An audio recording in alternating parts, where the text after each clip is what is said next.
I'm Dr. Alyssa Reingold. I'm a clinical psychologist and professor at the National Mass Violence Victimization Resource Center in Charleston, South Carolina. And I'm here to talk to you about self care before, during, and after court hearings. If you can just give me a moment, let me go ahead and share my screen with you all. Okay. So, some of the topics that we'll be covering is I'm going to talk a little bit about different self care strategies that you can use thinking about preparing for before court proceedings, some strategies you can use during court proceedings, and then some things you can do to take care of yourself after court. I'll also talk a little bit about the role of victim service providers that are here to help you along this process as well. And then I'm going to talk a little bit about a couple resources that you can look into for additional coping and to assist in helping you manage potential distress. So this is just an image a colleague of mine actually recently shared with me that I thought was appropriate. It says, "You can't pour from an empty cup. You need to take care of yourself first." So I think one of the most important messages here is you really got to fill your own cup up and take care of yourself, especially if you are caring for others. So if you were a parent taking care of a teen, if you are a significant other taking care of a partner during this process, if you were directly impacted but have other ones that you are also taking care of as well, you really need to make sure you are pouring into your cup and filling yourself up to be able to help yourself along the way and then and help those around you. So as I mentioned, I'm going to talk a little bit first and breaking this up into chunks. First, I'll talk about self-care planning before court proceedings, self-care planning during court proceedings, and then self-care after court proceedings. So I'm going to just throw out a number of different types of strategies that may be helpful for you or for your teen or child, as different things work for different people. And so there needs to be a little bit of flexibility. Some of the things I talk about may work for you, or it may not. And so I'm going to throw out a number of different strategies, and hopefully one of those will you can build on to strengthen. So first, what we know really is helpful is social support. Social support is really key during this process. And so before court proceedings, you want to make sure you identify your support network. So try to list, if you can for yourself, or write down 3 to 5 people that you can lean on and maybe you can rotate reaching out to for support. I know a number of victims and survivors and witnesses have reported that they don't want to burden their friends and family. They don't want to put more on them as they're already worried about them. But those friends and family really are there to help support you. And so identifying a few in your network that you can rotate reaching out to support is really key. You might want to check if you are going in person, and you may not be, this may be virtual, but if you are going in person to court, you want to check who may be allowed to go with you. Um, During this pandemic, it's, I think, still maybe a little unclear, and so you want to clarify that, as well as check who can be allowed with you to be sitting with you in the room virtually if you are participating in any process of the court. The judge may set a credentialing process to ensure safety and accommodate space demands. And so ultimately, this usually is up to the judge to determine. Victim service professionals, however, will be available before and during court hearings to assist you. And so definitely use them as part of your support network. So what type of person, you should think about when you think about support during proceedings? You definitely want somebody who's available so that they can daily, check in on you either in the mornings or in the evenings. And that may be something you directly ask them. Hey, I might not reach out to you, but it would really help me if maybe during these court proceedings, if you could just send me a text message just to check in on me, as I might be less inclined to reach out. So kind of establishing that ahead of time can be helpful. You want to make sure you're surrounding yourself with people who you can rely on to blow off some steam, that you can vent with and share feelings and emotions with. Those individuals, as much as they can, should be nurturing people, patient, calming, emotionally grounded individuals. So you don't want to reach out to people who themselves are very passionate or overly expressive and emotional, because their role really right now is to help support and comfort you. You don't want to get in a role reversal where you're now comforting somebody else, or that they're stirring things up even more for you. You want to make sure it's somebody that's available to take calls or texts. And like I said, so identifying 3 to 5 people could be helpful, because not everybody might be available all the time. So who can you go to during what time periods? And you might want to consider including in your social support network people who are not as directly impacted by the event as you, so that they may not be as emotionally impacted, so they can be best be there to support you. Again, these individuals can be people in your family, they can be friends, they could be colleagues, they can be victim service providers, they could be mental health providers as well. They could be spiritual support individuals too. So you want to kind of think broadly. So, in addition to thinking about social support networks before court proceedings, you want to also be planful of setting yourself up before court so you have all of your coping tools with you.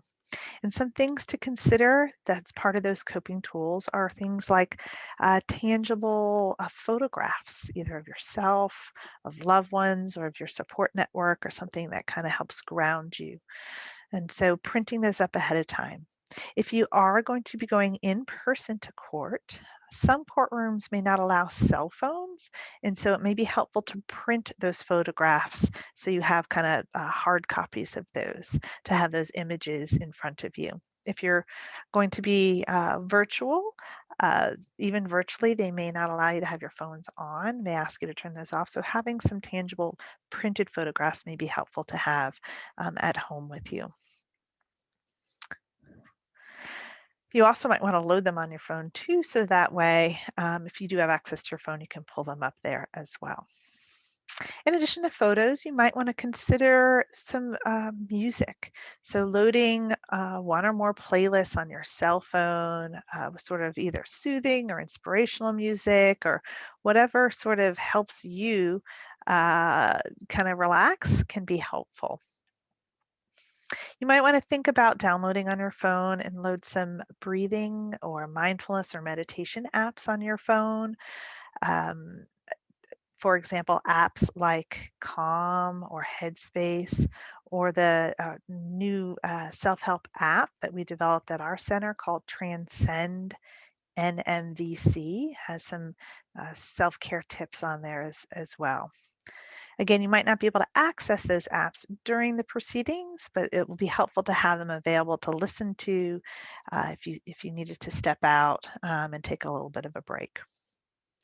The other thing you might want to have on hand before court proceedings is to bring maybe some inspirational poems, or if you have any religious or sacred texts for encouragement and spiritual support, if that's something that is relevant or of interest to you.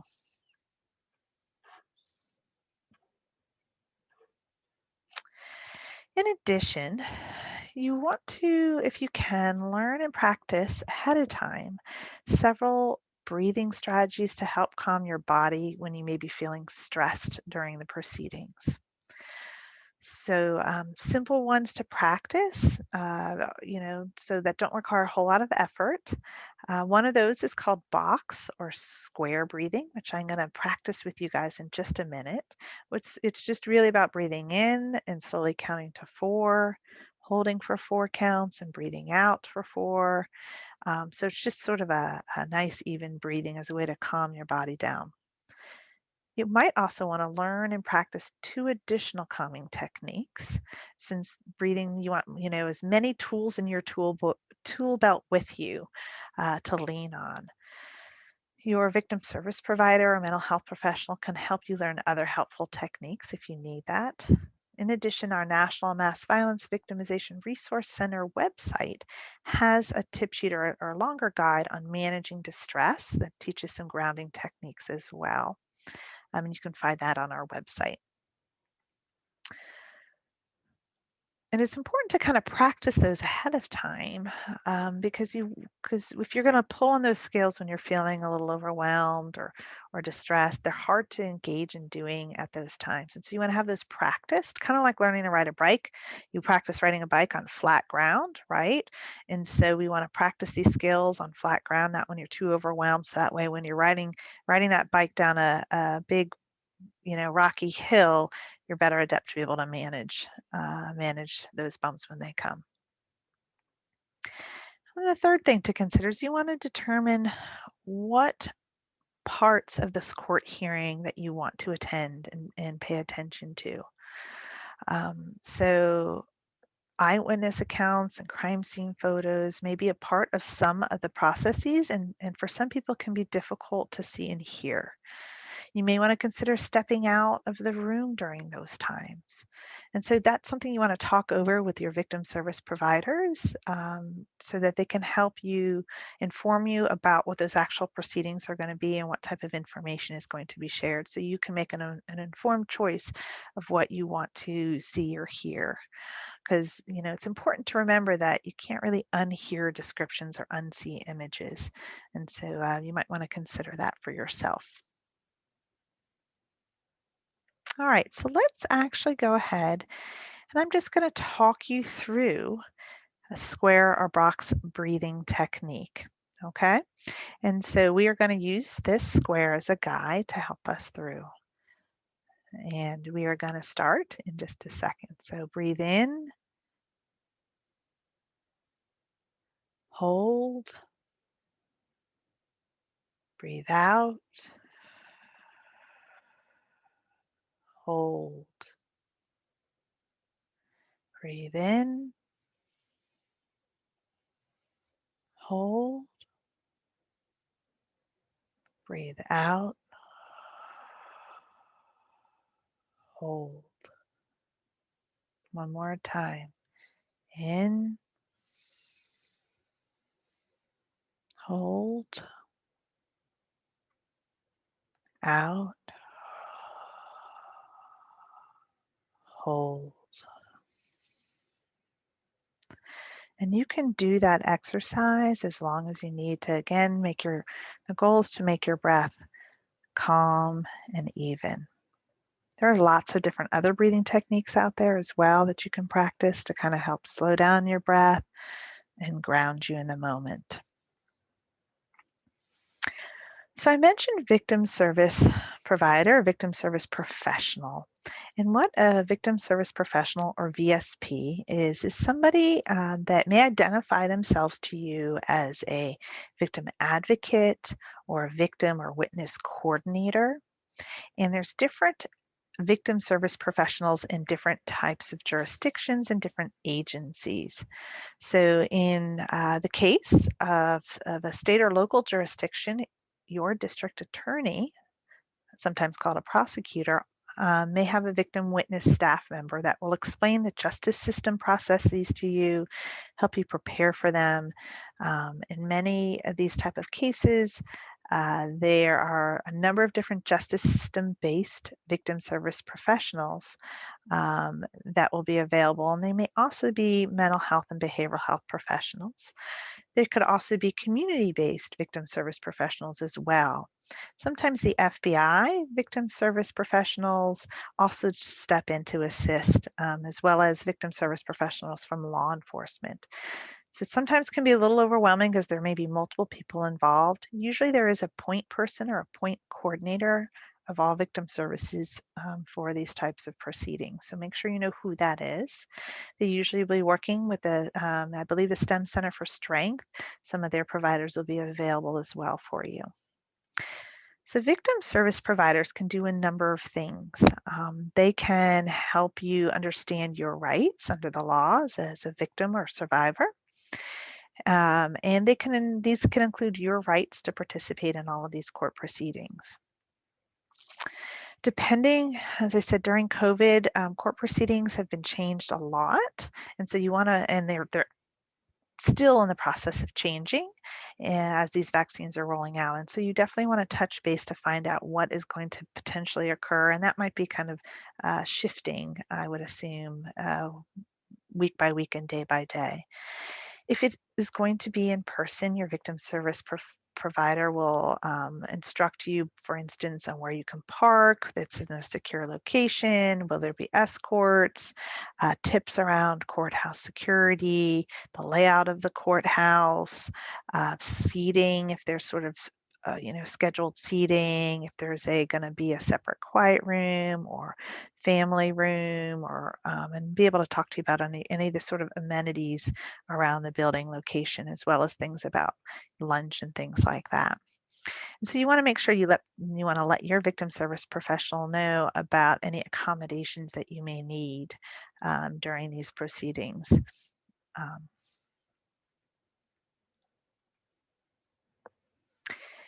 Victim service professionals can also help you just understand in general your statutory and constitutional rights as a victim. And we have a link here um, of victims' rights by state, because each state is a little different and unique about what they indicate that their victim rights are. I already kind of mentioned the logistics of the courthouse and the accommodations as well. So, some things to bring or to have. If on now we talked a little bit about beforehand, and now we're talking about during the court proceedings. So these are some things either to bring with you to have around. So if you are potentially going to be going in person to the courthouse, you want to make sure you bring a photo ID or an ID badge if that is one that's being provided to you. So you don't want to double check with your victim service professional about what type of ID to bring. You also want to make sure you have on hand your medications that you might need to take, just in general. Trials can be very stressful, so be sure to speak to your doctor or a healthcare provider prior to the trial. Court might go on longer than is expected each day, so it's important to have enough medication you may need to have on hand for all your court hearings. Other sort of smaller things are to consider that will help provide a little bit of self-care and comfort is making sure you have enough water nearby. Uh, Mints can be especially helpful to put under your tongue. So strong mints like Altoids, because mints can help sort of ground you in the moment, and that's something that you can focus on. That's a very tangible sensation. If you're going to be in person, and even if you're at home, kind of making sure you're in a comfortable seat if you're going to be sitting for extended periods of time. So in courtrooms, they're usually wood benches. And so if you are in person in the courthouse, you want to potentially bring a seat cushion with you or lumbar support if you do have some back issues, because it can be fairly uncomfortable sitting for long periods of time. You may also want to bring a blanket or an extra sweater, as often courtrooms can be chilly. And again, if you're going to be at home, you want to set up your sitting environment as well to be as comfortable as possible. Um, you want to maybe bring something for your hands to do. So this will release some energy that may be kind of running through you. So this could be as simple as maybe silly putty or a stress ball, or some river rocks are good for this. River rock is sort of easy to kind of keep in your pocket, and you can simply rub it and sort of feel some of that energy from the river rock. For a little added benefit, you can even put that rock in the freezer overnight. It's easy to do too if you're going to be virtual from home, because that cold temperature can kind of help with grounding. You want to make sure you bring a notebook and have a notebook on hand to write down questions about the hearing or proceedings that you can ask the attorney or prosecutor or your victim service providers during breaks. You may want to consider bringing a journal just to doodle or sketch in. So it doesn't have to be about writing notes, but sort of an adult coloring book, just something that can kind of keep your hands a bit busy and your mind a little busy as you're sitting during the proceedings. Definitely have on hand some tissues at times, because court proceedings can, for many people, be emotional. And as I mentioned, kind of having some of those support items we talked about before, whether they're poems, whether they're pictures, whether they're stones, so that you have those nearby. to be able to help kind of manage through the proceedings. Your support team is ready and available for you, so please make sure you're utilizing that team that you identify for yourself and that is available to you through victim service providers and mental health providers that will be there for you.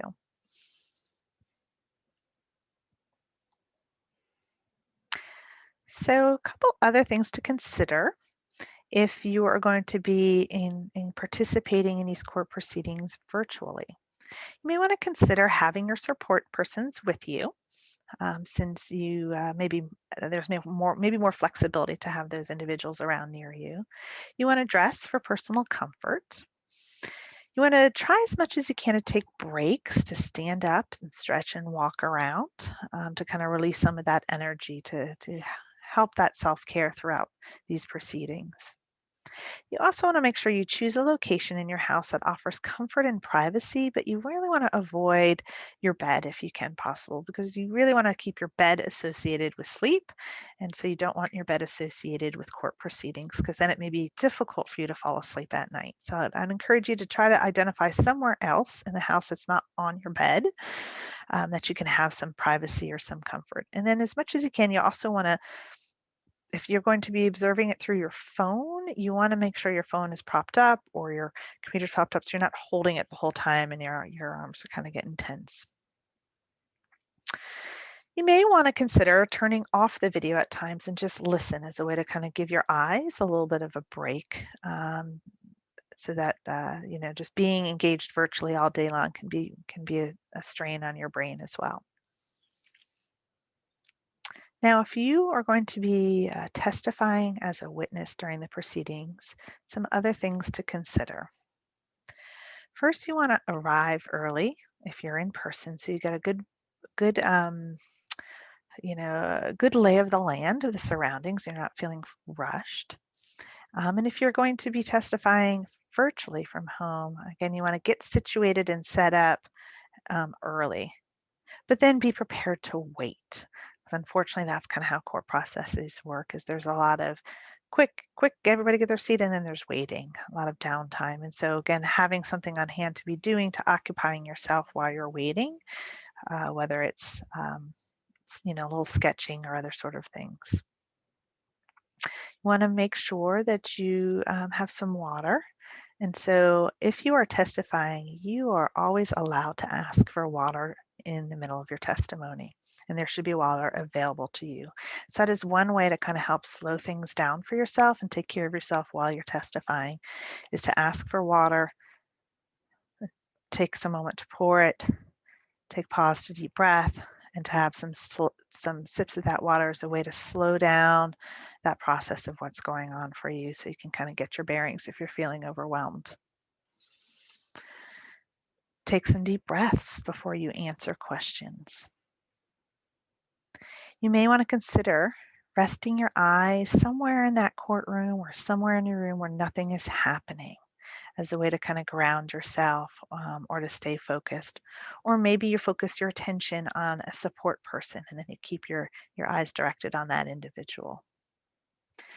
Take time in answering questions. There is no rush. So definitely take some deep breaths and take care of yourself during that process. You can always ask for questions to be repeated or clarified as well. And then you can ask for breaks. If you're feeling overwhelmed, you can ask for a break. You may want to consider, as I mentioned, when a river stone or having something like that in your hand, you're able to hold something real small in your hand, and that's a way to kind of focus some of that nervous energy that you may have. Your victim service providers and the attorneys can also provide some additional tips for you to help you kind of cope through the anxiety that you may have when testifying. If you are being asked to testify virtually, which I'm not sure kind of where they're going with that at this point, but if you are, make sure your device is charged. Make sure you practice connectivity, practice a session if you can with a victim service provider ahead of time. So you make sure you fleshed out all connectivity issues. You want to try to select a sort of stationary, so whatever you're calling in on is stationary, a quiet and private location with a simple background, and preferably not a virtual background because people's kind of sometimes look like floating heads when they go in and out virtually. You may need to consider childcare needs, even if it's virtual. You want to consider that you are just like you're going to court and you don't want those distractions around you. So take care of those childcare needs. You may want to consider using a headset. I've got one on myself as a way to kind of be able to hear clearly and for individuals to hear you clearly through a microphone. As far as visually, front lighting is preferable to lighting above or behind you. And you want to make sure you place your camera at eye level or maybe slightly above eye level so they can see you pretty clearly. And then you may want to mute yourself unless you're required to speak. So that way there's no noise that's interfering with the court proceedings. And I do recommend that you dress as if you are physically present, as if you were to be physically and present. So you want to dress professionally in some solid colors. And then also remember to silent or turn off your phone. So you've prepared yourself with some self-care tools before proceedings. We've grounded you and you've got your tools to use during court proceedings. You then want to think about what are you going to be doing each day after court. So you want to prepare a plan for what you're going to do daily after each hearing. Will you take a walk to transition yourself? Are you going to call your identified support persons? Maybe you do something like baking or cooking. Maybe you go to the gym, play with a dog, play with your kids, or listen to music. So you just want to plan out ahead of time what are some of the things that you could do to transition yourself to take care of yourself in the evenings, as they can be long and exhausting days. You may want to limit watching or reading or listening to news or social media that's covering the trial or court proceedings, because some media reports, some can be hurtful or re-traumatizing. And so you just want to take care of yourself by limiting this type of exposure.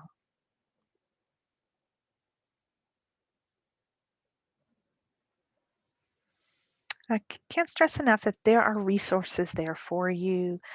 You don't have to engage in long-term mental health counseling. You can just reach out and get some mental health support if you need to help you cope through this stressful time of the court proceedings.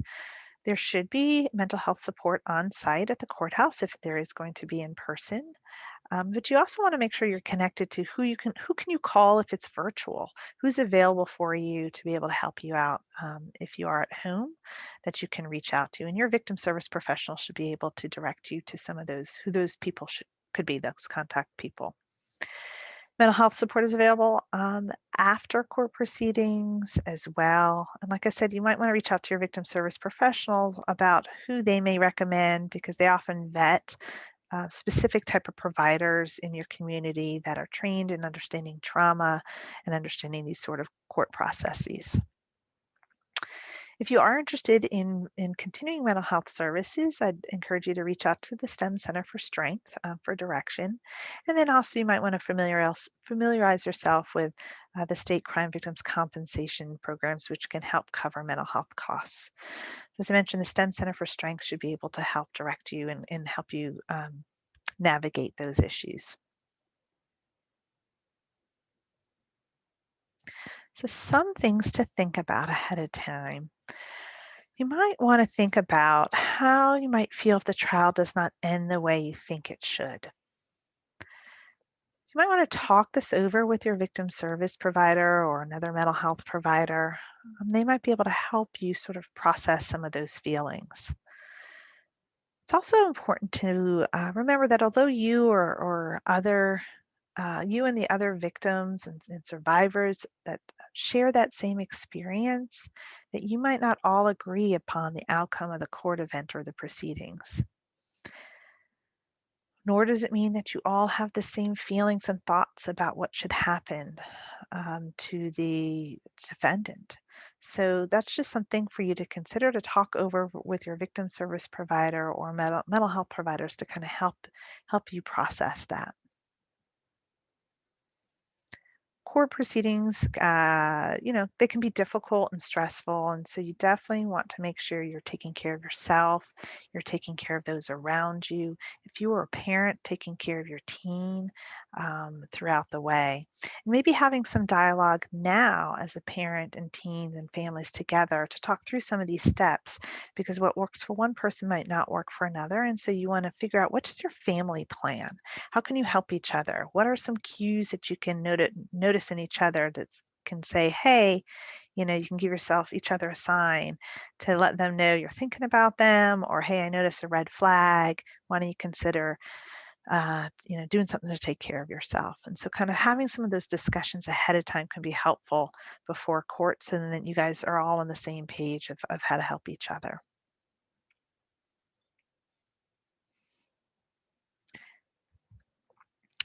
So I mentioned there are some resources available. So the National Mass Violence Victimization Resource Center, where I work, we can check out our website. We have a number of resources on our website, including a tip sheet for coping with court, which is pretty much what I base this talk on. So it talks through some of these tips we talked about today. Um, and then there's also, as I mentioned earlier, managing distress grounding tips, which is a little longer and goes into more detail of different types of grounding tips that may be helpful for you or for your teen or for those around you. I do want to end on letting you know that you are not alone, that you have support to walk alongside you during this journey. There are a number of professionals that are here to help you. I just encourage you to utilize those resources. And with that, if you have any questions or anything, concerns that come up, I'd encourage you to reach out to those at the STEM Center for Strength that can try to help navigate getting those questions answered, as well as your victim service provider. And with that, I'm going to stop the presentation there, and I wish you guys all the best. And I'll be there in spirit breathing alongside with you.